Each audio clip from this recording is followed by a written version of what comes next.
Кан уюп калган. Ташиевке кайсы өлкөдө операция жасала турганы белгилүү болду.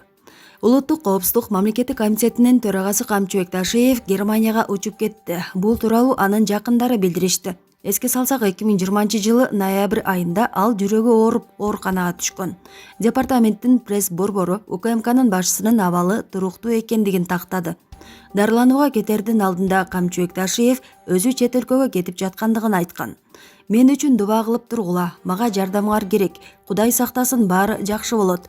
Эл үчүн өмүрүмдү курмандыкка чалууга даярмын деп жазган атайын кызматтын башчысы. Улуттук коопсуздук боюнча мамлекеттик комитеттин мурдагы жетекчиси, президенттик шайлоодо талапкер болгон Абдил Сегизбаев бийликке кайрылуу жасады. Анын кайрылуусу Инстаграмдагы баракчасына жарыяланды.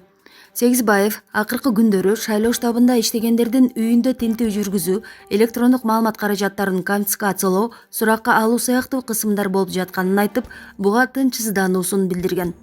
Мен бийликке кайрылам. Эгер мени кылмышка айыптасаңар, анда шайлоо штабынын катардагы кызматкерлеринин буга кандай тиешеси бар?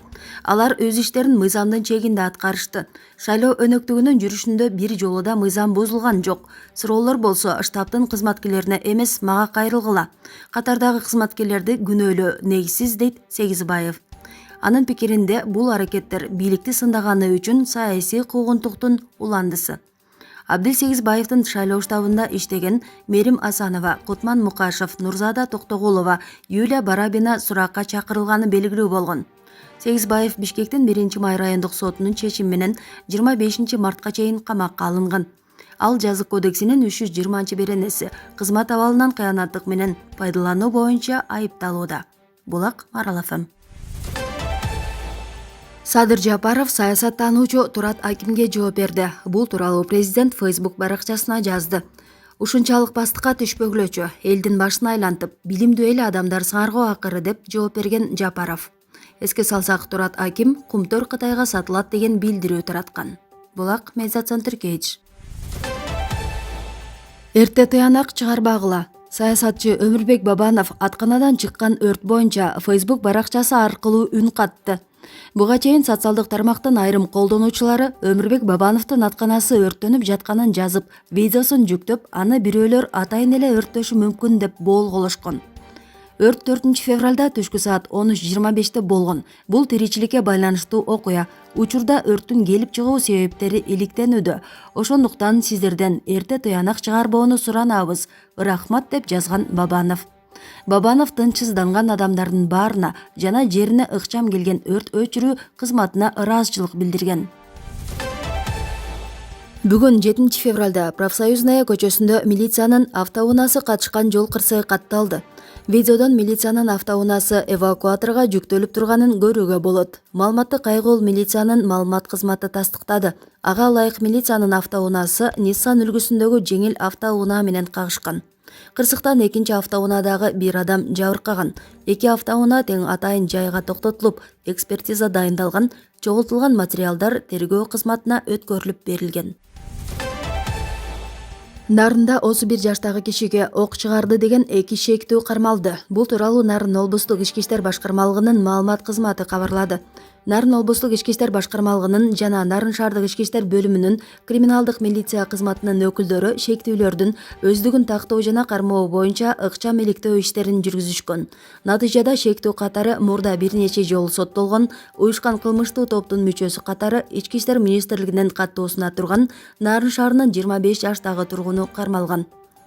Ал күнөөсүн толугу менен мойнуна алып, иш 20 үлгүсүндөгү ок атуучу куралды документи жок өз ыктыяры менен өткөрүп берди деп айтылат маалыматта. Мындан сырткары кылмыш ишине тиешеси бар делип Lexus GS 300 үлгүсүндөгү автоунаанын айдоочусу Нарын шаарынын 24 жаштагы тургуну кармалган. Каза болгон киши дагы уюшкан кылмыштуу топтун мүчөсү катары Ички иштер министрлигинин ыкчам каттоосунда турганы маалым болду. Азыркы учурда тергөө иштери уланууда. Булак Спутник Эйч. Чала ачыган Камартай Кайрат Иманалиев министрликти башкара албайт.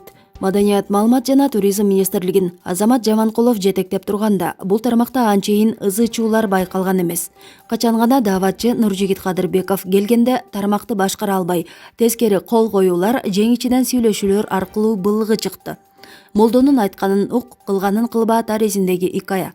Учурда Кайрат Иманалиев аталган министрликке дайындалууда. Бул бир байкуш. Аялын башкара албаган маданиятты, маалыматты, туризмди жана спортту кантип тескейт. Билгендер көчүгү менен күлүшүүдө. Чала ачыган Камардай Кайраттын кыйрата албасын, жумшактыгын айтышууда. Буга чейин КТРКда көп жыл иштеди. Аталган министрликке орун басары болду. Алгылыктуу эмнени жасады? Эч нерсе. Шору көп, элге бир элдир-селдир келиптир. Эми бул дагы тепкиде калат. Булак Азия Ньюс кести. Казак-кыргыз чегарасынан 760 уйду мыйзамсыз жүктөп бара жаткандар кармалды. Бул тууралуу мамлекеттик чегара кызматы билдирди. Маалыматка ылайык алар Чалдыбар өткөрмө пунктунан 442 баш, Актилек Унаа жол өткөрмө пунктунан 318 баш уй алып өтүүгө аракет кылышкан. Алардын жанында товар ташууга уруксат берилген маалым каты болгон эмес. 5 февраль күнү Араван районунун Араван айылында картошка эгилди. Бул тууралуу дыйкан Акбаржон Рустамов билдирди. Анын айтымында быйыл 45 сотук айдоо жерине картошка эгүүнү баштаган. Ноокаттан 1 килограмм картошка уругун 25 сомдон сатып алып, 45 сотук жерине 1 тонна 300 килограмм урук экти. Учурда эгилген картошкалардын үстүн клёнка менен жаап жаткан учуру. Көп жылдан бери эле картошка эгип келем. Эрте эгилген картошканын түшүмү кийин эгилген картошкаларга караганда азыраак болот. Бирок эрте бышырып, базарга эрте алып чыгып кымбат сатабыз. Картошканы кийин эксең да, азыр эксең да айырмасы жок. Азыр эккен картошкаларды 40 күндөн кийин 15-20 марттарда клёнкадан чыгарып, астын чаап 1 сотукка 5-6 килограмм жер семирткичтерин берип, суу коюп, жакшылап карап, андан кийин азот берип, маяларынын аягына чейин бышырабыз. 45 сотук жерден 6-7 тонна түшүм алабыз. Картошканы казып алгандан кийин ордуна дарбыз, бадыраң эгем, деди ал. Булак Турмуш Кеч. Бишкек шаарындагы Миң Төркүн соода борбору жайгашкан имараттагы Fix Price дүкөнүндө өрт чыкты. Бул тууралуу өзгөчө кырдаалдар министрлигинин маалымат кызматынан билдиришти. Чүй проспекти 127 дарегинде өрт чыккандыгы тууралуу маалымат өрт өчүрүү кызматына түшөөрү менен тагыраагы саат 8:36 Свердлов райондук номер 3 бөлүмүнөн бир автоунаа жөнөтүлгөн. Андан соң октябрь, 1 май жана ошол эле Свердлов райондук бөлүмдөрүнөн бирден өрт өчүрүүчү автоунаалар жөнөтүлгөн. Ошондой эле тилсиз жоо менен күрөшүүгө бир автошаты тартылган. Өрт саат 9:50 толук өчүрүлгөн. Азырынча анын чыккан себептери жана жабыркагандар боюнча маалымат бериле элек. Булак Спутник Эйч.